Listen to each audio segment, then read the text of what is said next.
After several arguments from attorneys, 38-year-old Kenneth Williams was pronounced dead at 11:05 last night. Used to be parts of Goodman Elementary here in Goodman, Missouri. We're just about 25 miles north of the state line. Well, right now it's the calm before the storm. Thousands of motorcycles making their way up here to northwest Arkansas, and you can actually see over here, we've already got the setup in the works. Residents are waking up. They need to figure out, just what comes next. Lots and lots of damage around here in the area. I don't know about you, Chris and Jennifer, but I am not going to be deep frying my turkey.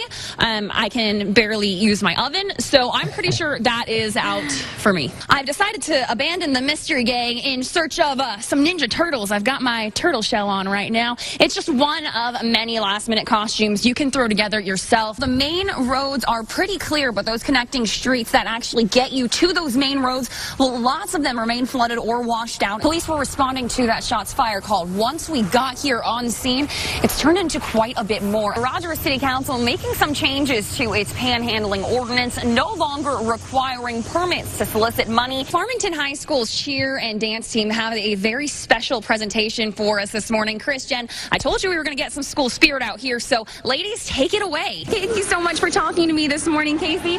Oh, it was really great getting to meet you. Well, we'll go ahead and send it back to you, Channing. Can you shove me?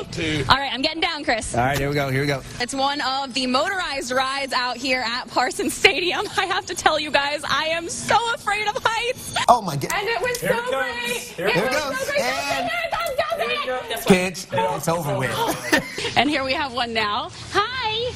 And just kind of taking some time to smile and laugh and enjoy, what's around you.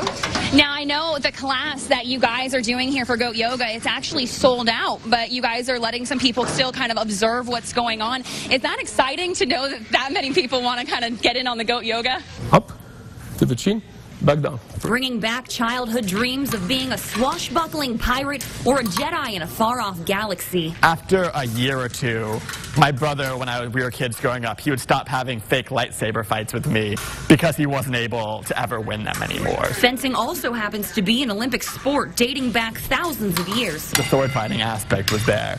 But then it was also quickly became a very, very challenging physically and mentally. So you had to, not only did you have to, know what the right choice to do was, then you had to have the skills to actually be able to execute that. So, like Coach Bobby Cottom once did, I decided to give fencing a try. You're going to extend your arm first and then step.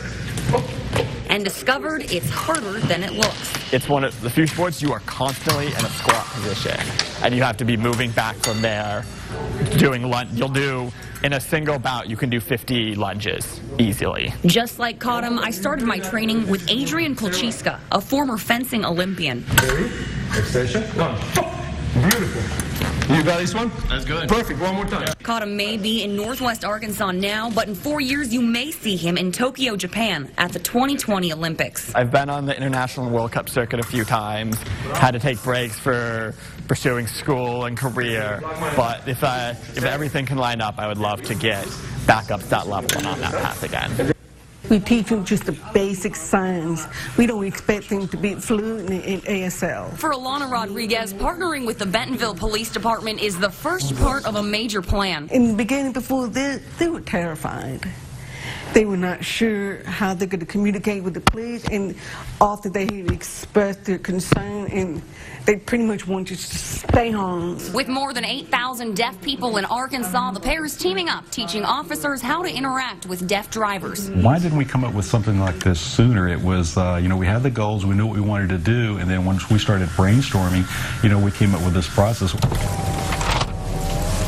Drivers show this piece of paper, letting officers know they're deaf. A visual menu on the back simplifies communication for everything from violations to getting help. A lot of times they come to the car on the driver's side, and they're not aware that if they have a flashlight, and they can blind a deaf person, and it could take time for a deaf person's vision to get back to normal after they let them know that they're deaf. It's not only about making the driver feel less anxious. Page says letting the officer know why a driver is not responding to verbal cues makes the situation safer for everyone involved. Once we've identified that it's a deaf driver, then we can move forward with the best way to communicate to not only keep it safe for everybody, but also speed up the process and get this person back on the road quicker. Rodriguez says she's already receiving positive feedback about the project, but her work is far from over. Our next project will be contacting the firemen and the EMT. The haunted house started in 1994, and it was an idea from a couple of people, and we did it in the gymnasium, and actually turned a profit. For the last 23 years, generating scares has been a big part of Jason Moreland's life. It's grown into the largest fundraiser for the Fort Smith Boys and Girls Club. But all that changes after this year. We gave them about 18 months notice, and we asked them, if they would, please clear their things out by May of 2018. The Fort Chaffee Redevelopment Authority is selling off the warehouses the haunted house calls home. In the last 2 years or so, we have had a lot of interest from investors and developers wanting to buy these warehouses, and we felt like it was time. With the Boys and Girls Club's lease ending, time is running out to find a new space. It's 27,000 square feet, and, for us to get a rent cheap enough that would make it worth our while to still have a fundraiser, that's the question. That's the hard thing. The organization pays a reduced rate of $1,500 a year at Chaffee Crossing.